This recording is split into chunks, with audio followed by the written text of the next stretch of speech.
In recent times, public discourse has increasingly centered around the health and capacity of leaders, particularly with concerns over the cognitive decline due to conditions such as dementia.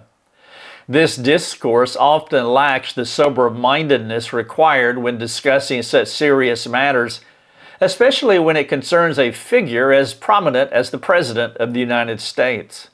The discussion around the health of President Joe Biden has been fraught with controversy, speculation, and unfortunately, mockery. However, this moment calls for sympathy, understanding, and responsible action rather than ridicule or political opportunism. Dementia is a cruel disease that erodes the cognitive functions of the brain, leading to a decline in short-term memory and the ability to process new information. Those affected often revert to old habits, their old patterns, former thoughts, memories from a time before the condition's onset. This reversion can explain why individuals with dementia might misspeak. They confuse their facts. They struggle to remember recent events.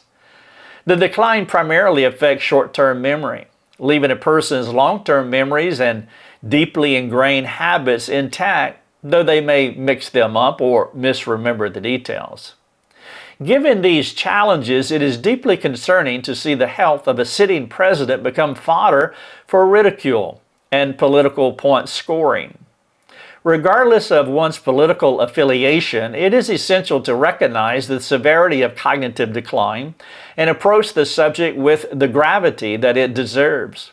If President Biden is indeed experiencing such a decline, the response should not be mockery, but compassion and concern for his well-being. We should be praying for him.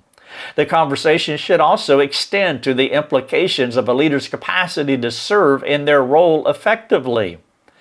It is in the president's best interest, it's in his family's best interest and the country at large to ensure that any leader facing significant health challenges receives the care and support they need.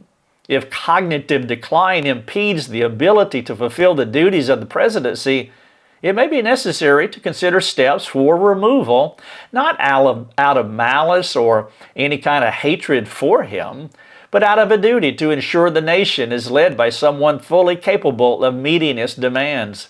Now, in this context, the question of succession brings its own challenges, as we all know. The vice president is the designated successor in the event of the president's inability to serve. That's a provision in place to ensure continuity and stability.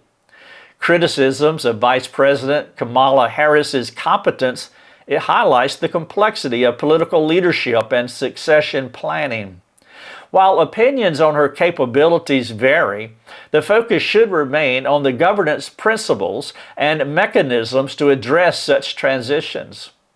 Now more than ever, it is critical to prioritize competent leadership and set aside partisanship for the sake of the nation's well-being.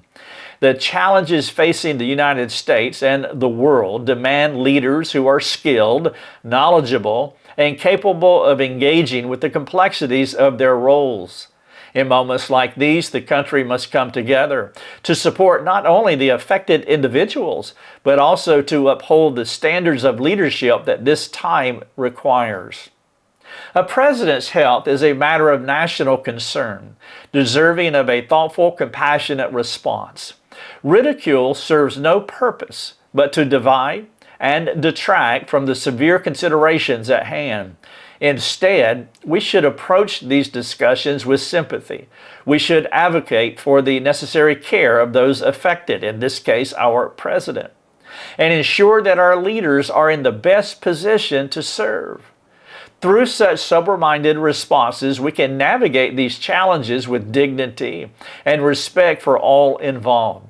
I would love your respectful and civil interaction with these perspectives. It's not the final word, and I know that you can add to this conversation. Thank you.